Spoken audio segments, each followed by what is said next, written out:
Hi, welcome to Dominus Eyes. Very interesting documentary.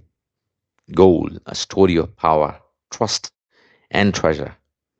Gold, coveted by kings, stolen by empires, hoarded by banks, worshipped by civilizations.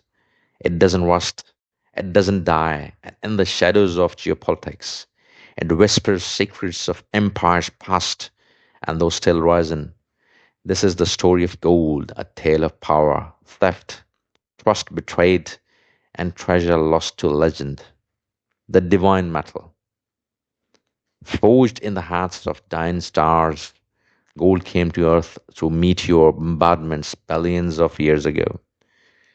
To the ancients, it was divine, incorruptible, eternal. Egyptians crowned gods in gold. The Lydians struck the first coins. The Romans paid armies in it. From temple relics to the golden death mask of Tutankhamun, gold wasn't currency, it was divine favor, frozen in time. Why nations stored gold abroad? In the fog of war, nations sent their lifeblood across oceans. Germany, France, the Netherlands all shipped their gold to the US, UK, and France, hoping to shield it from Axis tanks and Allied bombs. But after the war, not all of it returned. Some say the US held it as leverage. Others claim private deals were made in back rooms where sovereign flags meant little.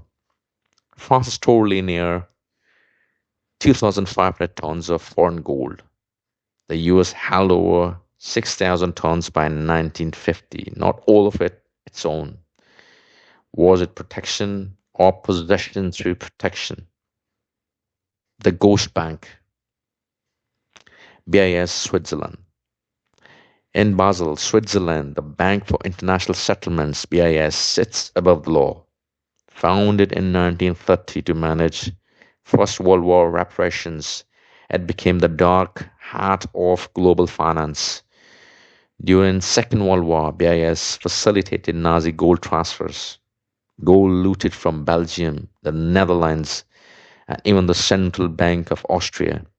It received deposits from the Reichsbank while the war raged and never stopped. Today, it's the puppet master. With Basel III, BIS upgraded gold to Tier 1 status, signaling to central banks stockpile it now. Quietly, it orchestrated a global gold rush under the radar of public media. The looted gold of war. World War II saw over 600 tons of gold vanish from European vaults, much never recovered. Nazi Germany stole 100 tons from Belgium, 122 tons from Austria, and more from Poland and the Netherlands. Switzerland received and melted Nazi gold, profiting from while claiming neutrality. In Iraq, post 2003 invasion, over 90 tons of gold disappeared within weeks. US forces stormed the central bank of Iraq. Footage shows pallets of gold being loaded into trucks. Some was seized, some vanished. In Libya, NATO forces bombed state facilities, and after the fall of Gaddafi, his 143 tons of gold intended to back a Pan-African gold dinar was quietly removed. Multiple sources allege that France, the UK, and the US shared in this gold seizure. Some bullion reappeared in European vaults, some vanished into the private hands. The Great Repatriation. By the 2010s, the trust had decayed. Nations wanted their gold back. Germany requested 674 tons from New York and Paris. It took years and sparked suspicion. Then the Netherlands quietly pulled 122 tons from the Fed. Hungary repatriated 3 tons in 2018.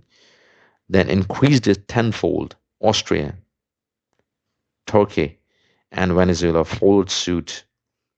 The global whisper became a shout. We no longer trust the guardians,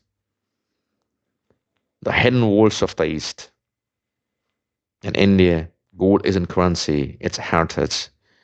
The the Padmanabhaswamy temple alone holds treasure worth over $22 billion, possibly more. One vault remains sealed by court order. Gold coins from the Roman Empire, jewels from forgotten dynasties, crowns too sacred to be worn. India's households hold over 25,000 tons of gold, more than any central bank. No one controls it. No one audits it. It is power hidden in plain sight. Private empires of gold. Private companies mine the blood of earth and they answer to no flag. Newmont corporations control over 96 million ounces in reserves. Barrick Gold follows close behind.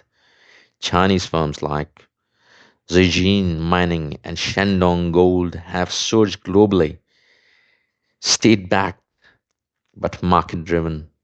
Behind them stand shadow investors, funds, royals, and conglomerates with stakes invisible to the public.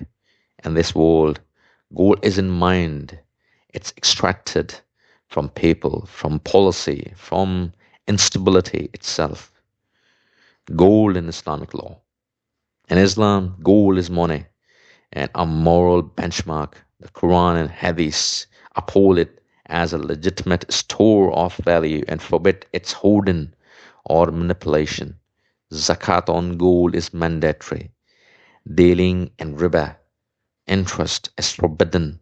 In a world ruled by paper promises, Islamic law stands with tangible value, rooted in accountability.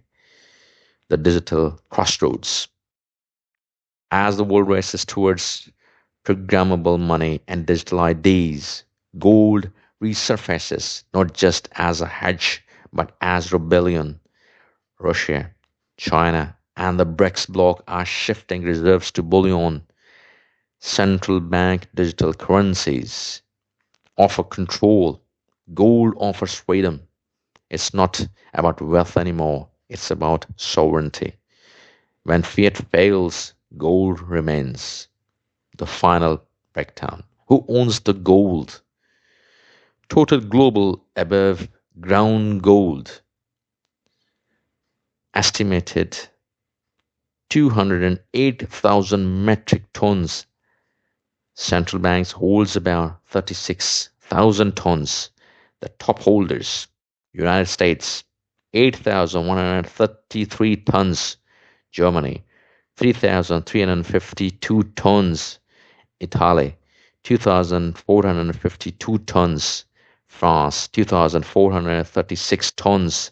Russia, 2,332 tons. China, 2,191 tons. Switzerland, 1,040 tons. India, 822 tons, excluding private holdings, privately held gold, especially in India, China, and the Middle East, could exceed 100,000 tons. And then there is the unaccounted gold, Vatican treasures, royal hoards, and shadow bank holdings, unlisted, untaxed, untouchable.